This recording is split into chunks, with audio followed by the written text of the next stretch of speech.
Dans cette vidéo, je vais vous partager 10 faits qui vont peut-être vous réconforter, vous soulager si vous avez des tendances anxieuses. Hey, j'espère que vous allez bien. Comme je viens de le dire, on va parler anxiété. Je vais vous partager des faits qui, je l'espère, vont venir vous réconforter si vous avez des tendances anxieuses, si vous êtes anxieux assez modérément ou alors un peu plus gravement, si vous avez des épisodes d'anxiété ou simplement une anxiété généralisée. Je vais tout simplement vous partager ces faits que moi personnellement je trouve réconfortants, qui m'ont moi aidé personnellement à guérir entre guillemets de mon anxiété. Je suis pas totalement guérie, mais comparé à des années en arrière ou même des mois en arrière, c'est beaucoup mieux. Cette vidéo, je la fais tout simplement parce que je viens de le dire, j'ai été anxieuse. Je suppose que je suis anxieuse depuis ma naissance, mais j'ai vraiment eu des crises d'anxiété et je pense que j'étais à la limite de l'anxiété généralisée. Mais je n'ai pas été diagnostiquée, mais c'est depuis 2021, il me semble, 2020, oui 2021, donc on est en 2024. Donc j'estime être assez compétente pour vous parler de l'anxiété, pour vous parler de mon parcours et des choses que moi, qui m'ont aidé à essayer de guérir ou alors de vivre beaucoup plus sainement avec l'anxiété. Fait numéro 1, c'est ok d'être anxieux. Quand on est anxieux, quand on a des émotions comme ça qui sont un peu dérangeantes, on a tendance à culpabiliser déjà, de se dire mince, pourquoi je suis anxieuse, pourquoi je suis anxieux alors que j'ai tout pour moi, que cette vie elle est formidable, que j'ai des proches qui m'aiment, j'ai de l'argent, j'ai un toit sur la tête, pourquoi est-ce que je suis anxieux? Et généralement ce genre de questionnement ne va pas nous aider parce que ça va plus nous créer de la culpabilité et cette culpabilité va engendrer encore plus d'anxiété, va engendrer encore plus d'émotions un peu négatives. J'aime pas dire ça, j'aime pas qu'on dit que des émotions c'est négatif parce que toute émotion est légitime et on est tous supposés devoir passer par toutes ces émotions, mais voilà, ça entraîne des émotions qu'on n'aime pas forcément, telles que la colère, telles que la tristesse, l'anxiété, etc. Et il est donc primordial de vraiment comprendre que c'est ok. Tout est ok dans la vie et c'est ok d'avoir des périodes d'anxiété, c'est ok d'être anxieux généralisé, d'être ok depuis sa naissance, d'être anxieux depuis sa naissance, vraiment c'est ok. J'aime bien dire que quand on est anxieux, c'est que la situation dont on a peur, elle compte pour nous. Donc en gros, on a des émotions et ça prouve qu'on tient à quelque chose, qu'on veut quelque chose ou qu'on a peur de perdre quelque chose, mais vraiment ça prouve qu'on tient à cette chose et donc on ressent des émotions. Parce que est-ce qu'on veut ne pas ressentir des émotions? Est-ce que l'on veut être un robot? Non, je crois pas. Et si on veut ressentir de hautes émotions, donc les émotions positives, vous le savez, vous l'avez compris, j'aime pas trop, il faut ressentir des émotions négatives.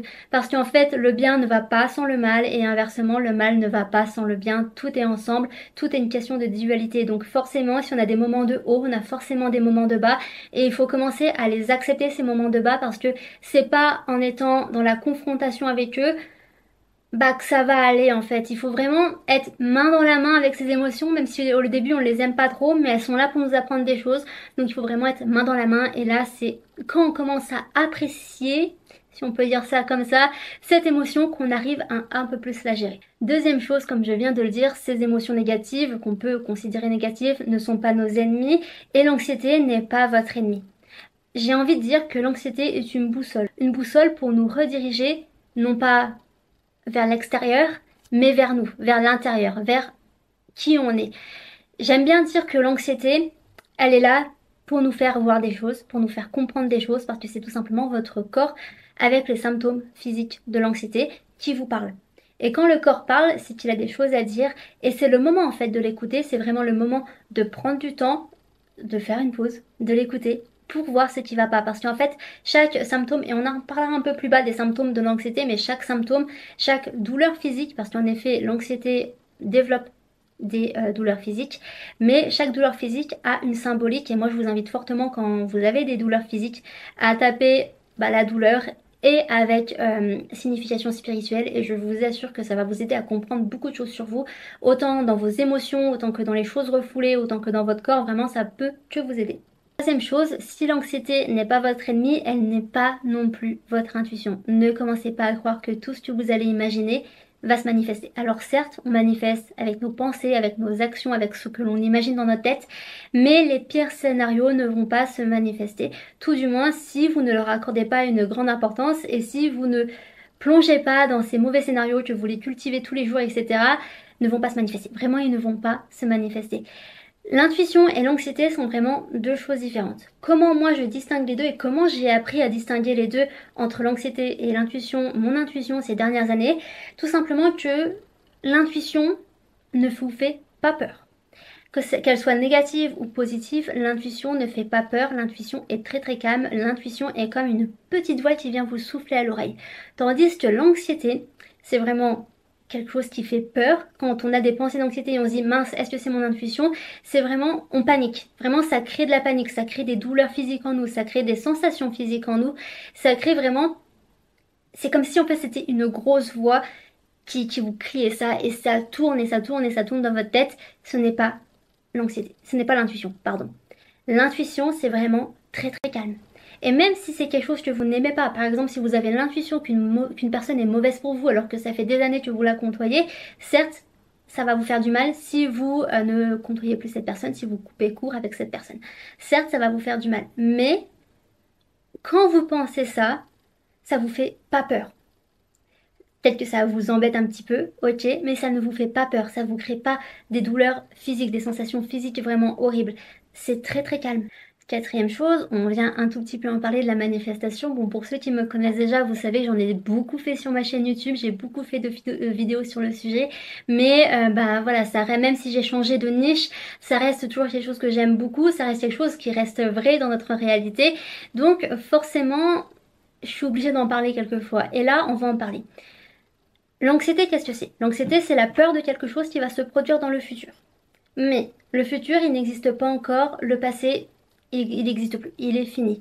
Qu'est-ce qui existe actuellement? Le présent. Et c'est dans ce présent que vous allez créer votre futur. Donc, est-ce que vous préférez vous plonger dans votre anxiété, dans les états anxieux, dans les pensées négatives, dans les peurs de ce qui pourrait arriver, ou alors vous préférez vous demander est-ce que là actuellement je suis en sécurité? Est-ce que là actuellement il m'arrive quelque chose de grave? Est-ce que là je dois avoir peur du futur?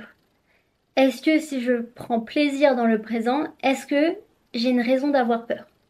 Non, parce que il n'existe que ce moment-là, il n'existe que ça. Il n'y a que ça en fait à profiter et à voir et à expérimenter. Et en plus de ça, c'est dans ce moment présent que vous allez créer votre futur, donc avec les actions, avec des pensées, avec votre imagination. Donc, je sais que c'est plus facile à dire qu'à faire. Mais je vous assure que sur le long terme, et si vous pratiquez ça avec discipline, je peux vous assurer que ça ne peut que vous aider. Donc commencez à imaginer le contraire de ce qui pourrait se passer. Le contraire beaucoup plus positif, le contraire qui vous rendrait bien plus heureux que l'anxiété. Et surtout, bien commencer à incorporer des affirmations positives. Alors oui, encore une fois, c'est plus facile à dire qu'à faire. C'est en pratiquant qu'on y arrive et c'est en pratiquant que ça se manifeste. Cinquième fait, l'anxiété, si elle est modérée, elle peut même vous aider. Elle peut être votre amie si vous le voulez bien parce que, encore une fois, c'est toute une question de perspective. Être dans la confrontation, ça ne va pas beaucoup vous aider, mais si vous prenez main dans la main avec cette émotion qui vous plaît pas trop, elle peut vous aider, surtout si elle est modérée. Pourquoi? Je m'explique. Tout simplement parce qu'une personne qui vit une période d'anxiété, donc par exemple par rapport à des études, par rapport à son travail, si par exemple elle doit obtenir une certaine note, elle doit réussir des examens, elle doit passer un cap dans sa carrière professionnelle, si elle est anxieuse par rapport à ses objectifs, ça ne va que l'aider pour pouvoir atteindre encore plus et pour être beaucoup plus motivée. L'anxiété, parfois, elle nous pousse tout simplement à nous surpasser. Sixième fait, votre première idée est toujours la bonne. Ne cherchez pas à stresser encore davantage, à chercher d'autres idées. Votre première idée est toujours la bonne et je vous assure que quand vous incorporez ça dans votre quotidien, dans votre prise de décision, je vous assure que ça sera beaucoup moins anxieux parce que vous ferez tout simplement confiance à votre première idée. Et si la première idée ne fonctionne pas tant que ça finalement, c'est pas grave. Vous aurez appris des choses. Septième fait, et c'est celui personnellement qui m'a le plus aidé dans ma relation avec l'anxiété, dans ma guérison avec l'anxiété, c'est je ne sais plus est-ce que je l'avais vu, je l'avoue. Je ne sais plus si c'était dans une vidéo TikTok, dans un réel ou que ce soit une citation sur Google. Vraiment, je ne sais plus. Je ne sais plus où je l'ai vu et je ne sais même plus les bons mots qui allaient dans cette citation ou dans cette vidéo. Je ne sais plus comment la personne l'a dit.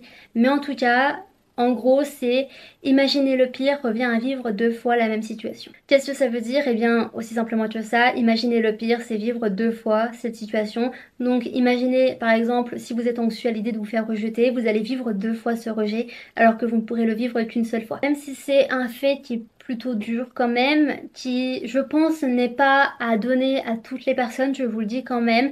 Mais moi, il m'a grandement aidé tout simplement parce que ça m'a permis de me questionner, ça m'a permis de remettre en perspective les choses, de me remettre en question, en fait, en me disant que, mais pourquoi est-ce que je m'inflige ça, en fait? Si ça revient à vivre deux fois la même chose parce que c'est la réalité, parce que dans votre imagination vous le vivez déjà une fois et après vous allez le revivre potentiellement une autre fois si ça vient arriver. Mais alors pourquoi s'infliger ça? Et surtout, je me suis demandé pourquoi s'infliger ça à son enfant intérieur. Je me suis demandé pourquoi je faisais ça à mon enfant intérieur.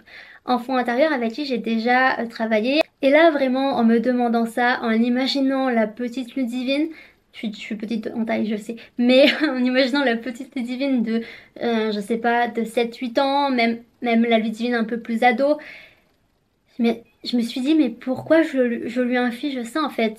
Pourquoi je lui fais ça alors qu'elle veut tout simplement vivre? Elle veut tout simplement que je réussisse. Elle veut que je réussisse ma vie. Elle veut que j'obtienne mes objectifs, que je réalise mes plus grands rêves. Donc pourquoi est-ce que je lui inflige de l'anxiété? Et aussi, je me suis demandé ça, mais par respect pour moi-même en fait. Par respect pour moi-même, parce que du coup, l'anxiété, ça vous permet de comprendre à quel point votre estime de vous elle peut être élevée comme très très basse. Et moi, je me suis dit, mais où est la Ludivine qui avait une grande estime d'elle il y a quelques années?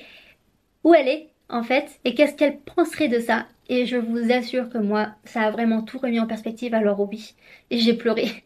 J'ai beaucoup pleuré. J'ai fait couler des centaines et des centaines de litres de larmes, si on peut dire ça comme ça. Ça fait très très mal quand on prend conscience de tout ça et quand on travaille sur tout ça, mais moi, elle m'a grandement aidé cette citation ou cette vidéo, je ne sais même plus. Je vous assure que vraiment, ça a été, j'ai envie de dire, le plus gros déclic que j'ai eu dans l'anxiété. Huitième fait, on va parler des symptômes physiques. Parce que oui, l'anxiété, ce n'est pas seulement penser tout le temps, imaginer tout le temps le pire, c'est aussi avoir des symptômes physiques. Personnellement, j'en ai eu beaucoup pendant ces quelques années, j'ai envie de dire. J'ai eu les fourmillements dans les mains, ça a commencé avec les fourmillements dans les mains, les céphalées de tension, les cervicales, comment on dit, contractées, enfin douloureuses quoi. J'ai eu les vertiges, j'ai eu quoi d'autre? J'ai l'impression que j'en ai tellement eu que là, je ne sais même plus ce que j'ai eu. Autant pour vous dire que j'ai eu pas mal de symptômes physiques et tous ces symptômes physiques sont l'anxiété. En fait, c'est l'anxiété qui s'exprime par le corps. Et il faut réellement comprendre que ces symptômes physiques sont tout simplement un cercle vicieux, c'est-à-dire que ils arrivent, on prend compte de ces symptômes physiques, on flippe par rapport à ces symptômes physiques, on se dit merde, est-ce que j'ai une maladie? Parce que oui, je vous l'ai pas dit, mais moi l'anxiété c'était lié aussi à l'hypocondrie. Donc, en fait, on se dit, oh, qu'est-ce que c'est? Est-ce que c'est grave et tout? Donc, on porte notre attention sur ces symptômes physiques et forcément, eh bien, ils prennent de plus en plus d'ampleur, ils restent de plus en plus dans le temps. Donc, en effet, c'est réellement un cercle vicieux qui nous embête fortement. Mais je vous assure que quand on commence à ne plus trop faire attention à ça et quand on travaille sur les émotions auxquelles ces symptômes sont reliés, quand on travaille les choses qu'il faut travailler et tout, je vous assure qu'ils disparaissent.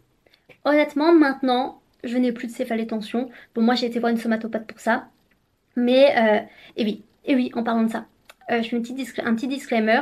Si vous voyez quelqu'un, un psy par exemple, pour votre anxiété, c'est très très bien. Mais je vous conseille aussi d'essayer de faire quelque chose au niveau de l'énergie, de l'énergétique. Que ça soit avec une somatopathe par exemple. Moi, j'ai aussi une énergie, je vais jamais arriver, énergéticienne, oh là là, énergéticienne, voilà, qui me fait mes soins énergétiques. J'ai été voir une fois une somatopathe, donc en gros, je trouve qu'il est quand même très très important de travailler sur les émotions et le corps au niveau énergétique, mais aussi de voir quelqu'un spécialisé, tel qu'un psy, tel qu'un psychiatre. Ça a coupé, je ne sais plus où est-ce que j'en étais, mais je disais donc qu'il est très très important, selon moi en tout cas, de faire le travail avec un psy, ok, mais aussi, et potentiellement de prendre des cachets, hein. Vous avez le droit de prendre des cachets, c'est pas du tout une honte. Si vous avez besoin de cachets, prenez les cachets, mais aussi d'essayer de faire un travail au niveau de l'énergétique. Neuvième fait, on a un tout petit peu parlé un peu plus haut, mais l'anxiété c'est tout simplement avoir peur de quelque chose. En fait, on n'est pas anxieux tout simplement, on a peur de quelque chose et c'est cette peur qui nous donne de l'anxiété. Et qu'est-ce qu'on peut avoir peur? Eh bien, on peut avoir peur d'être jugé par exemple, on peut avoir peur de manquer d'argent, on peut avoir peur euh, de jamais atteindre ses objectifs. Personnellement, moi, l'hypocondrie était reliée au fait que j'avais peur de ne pas réussir tout ce que je voulais faire dans cette vie. En fait, d'avoir un problème avant de réussir tous mes rêves et tous mes objectifs, etc. Une fois que vous comprenez la peur qui se cache derrière votre anxiété, je vous assure que c'est le début de la guérison parce que une fois que vous savez ce qui vous fait peur, c'est beaucoup plus facile de travailler sur cette chose afin de diminuer votre anxiété. Et on arrive au 10e fait. En fait, l'anxiété est tout simplement le symptôme d'un système nerveux déréglé. Et oui, parfois, l'anxiété n'est pas une émotion, mais tout simplement un symptôme. Et la bonne nouvelle dans tout ça, c'est que votre système nerveux déréglé n'est pas une fin en soi et n'est pas incurable. Vous pouvez réguler votre système nerveux. Il y a plusieurs façons de faire, il y a plusieurs manières de réguler votre système nerveux. Ça peut être par la respiration et l'anxiété est beaucoup reliée à l'asthmatique. À la respiration, mais c'est pas, je voulais en parler. C'est pour ça que tout à l'heure, au début de vidéo, je vous ai dit que moi je pensais être anxieuse depuis ma naissance, tout simplement parce que je suis asthmatique depuis ma naissance. Donc voilà, je pense qu'il y a un petit peu un lien à ça parce que effectivement, anxiété, c'est très relié à la respiration. Donc vous pouvez travailler votre respiration, vous pouvez faire du sport, tel que bon, bah, de la muscu, du cardio, etc. Mais aussi du yoga, vous promener, danser. Vous pouvez aussi pratiquer des exercices de régulation du système nerveux. Ça peut être le sautillement, donc sautiller comme ça peut être vraiment de bouger les bras comme ça de plus en plus vite pour laisser l'énergie circuler. Vous pouvez aussi pratiquer le soupir, donc soupirer, voilà, aussi simplement que ça. Il y en a sûrement plein d'autres, mais là je les ai plus en tête. Moi j'avoue que j'ai beaucoup plus pratiqué le sautillement, pratiqué la respiration, le soupir, le yoga, etc. Les pilates surtout. Depuis que je fais des pilates, quand j'en faisais, parce que pour l'instant ça fait plusieurs mois que j'en fais plus, ça m'a grandement aidé. Vous pouvez aussi incorporer des compléments alimentaires, mais avant, consultez votre médecin pour voir si ça vous correspond et si ça correspond à votre corps. Il y a aussi la lecture qui est un bon moyen de réguler son système nerveux et surtout, et je pense que c'est quand même primordial de notre temps, faire une détox des réseaux sociaux. Parce que effectivement, les réseaux sociaux, j'ai l'impression, augmentent beaucoup plus l'anxiété. Et je pense que sans les réseaux sociaux, on aurait beaucoup moins d'anxiété. Mais ça, c'est que mon avis à moi, mais je vous le mets quand même. Et si vous voulez essayer, si ça fonctionne pour vous, bah c'est super. Donc voilà pour cette vidéo et sur 10 faits qui peuvent peut-être vous réconforter, vous soulager, vous rassurer par rapport à l'anxiété. Si c'est le cas, alors j'en suis très très contente. Si cette vidéo vous a plu, n'hésitez pas à laisser un petit like, n'hésitez pas à me dire en commentaire, et bien pour les autres personnes, les faits, les choses que vous pratiquez pour vous soulager par rapport à l'anxiété. Je pense que ça pourra aider pas mal de personnes. Et si vous voulez commenter d'autres choses, eh bien n'hésitez pas. N'hésitez pas aussi à vous abonner, ça me fait plaisir, ça m'encourage. En plus, ça c'est gratuit. Moi sur ce, je vous fais des gros bisous. On se retrouve dans une prochaine vidéo. Peace!